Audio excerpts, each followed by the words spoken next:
Welcome back, friends. Thanks for joining. I want to remind you that anybody who claims to be a China expert is deluded.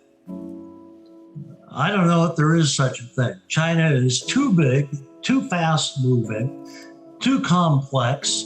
And even when we speak from outside the country, we're only talking about the tip of the iceberg.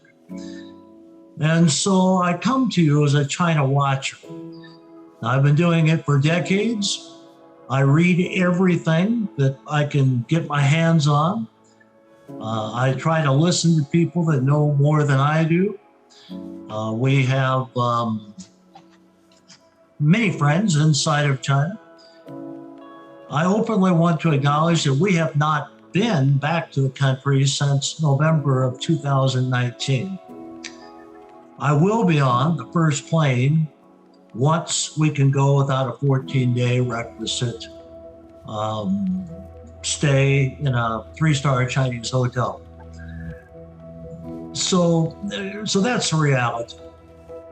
It used to be when somebody talked about knowledge of China, you asked them not just where have you been, but when were you there last? Because that's how fast things change. And so when I come to you and I'm sharing, I haven't been there since November of 2019, I suppose you could discount as much as you want to. Now, I want to, though, share some information that I think is relevant to our client base.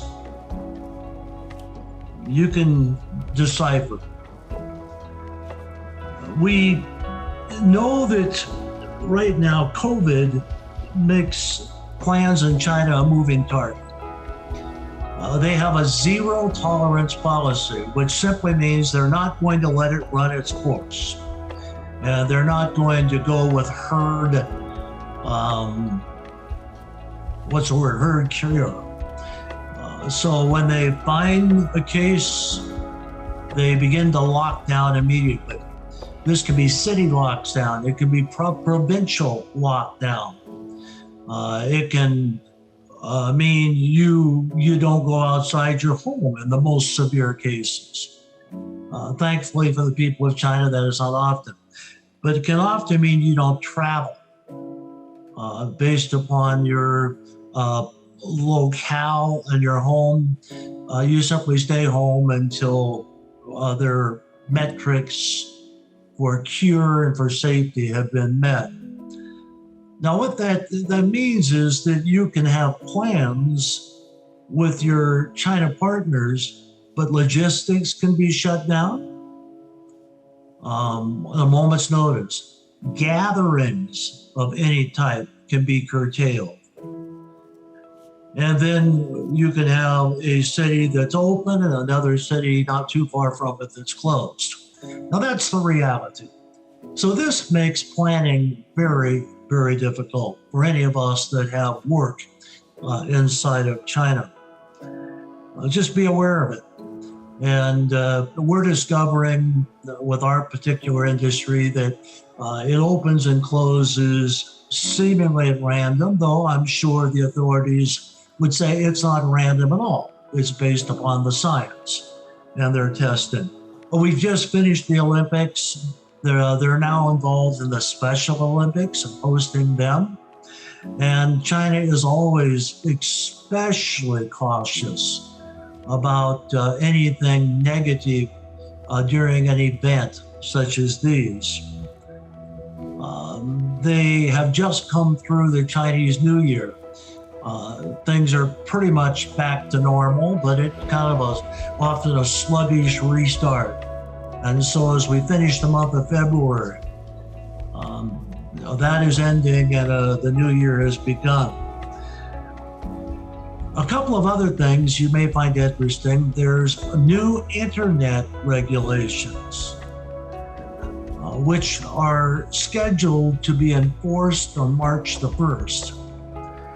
If you do not have a copy of those and you're involved in any way with blogs, promotions, training, or anything that requires a significant presence online, you need to have a copy of those regulations and policies. Make sure, unless you're fluent in Chinese, that they're translated well for you. You need to be familiar with them and be prepared. I could speak at some length to how that impacts our clients, but I'm here trying to have a broader interest than just what Word4Asia is involved in. So suffice it to say, get a copy, study it, know what it says. It is not business as usual. For a long time, anything digital or online was a gray area. There were some regulations, of course. Anything that's a threat to national security will receive serious attention from the officials, and they would argue well that it should. But now it goes beyond that. And one of the significant takeaways I personally have from my reading is that if you're online with any largesse, that you should, it's not just that you're not negative towards the country of China and the People's Republic, but they want you, if you have a large online presence, to be positive towards socialism with Chinese characteristics. And there are certain terms that you should avoid. Now, I don't know exactly how positive and reinforcing you're expected to be, but that is stated in the regulations multiple times. So be aware of it. The other change that we can expect this spring has to do with currency exchange. The magic number seems to be 50,000 renminbi. If you're sending money into China or transferring it within the country, and it's over 50,000 renminbi, you might anticipate a little bit more scrutiny than you've observed previously. How that's going to be implemented, we don't know yet. My staff told me that that enforcement has been taken off the table temporarily. For how long, we don't know. So in general, you just need to be fleet of foot and realize that as COVID ends, and let's hope and pray that it does very soon worldwide, that when that reset button is pushed, you may have a different computer screen than you had going back to November of 2019. So here's wishing you well. Keep your relationships fresh, keep those bridges strong, and remember that while China is indeed a country of laws, it's still a country of relationships and has been for thousands of years. And those personal realities are not going to change regardless of what may happen around us in the geopolitical sphere. So here's to friendships.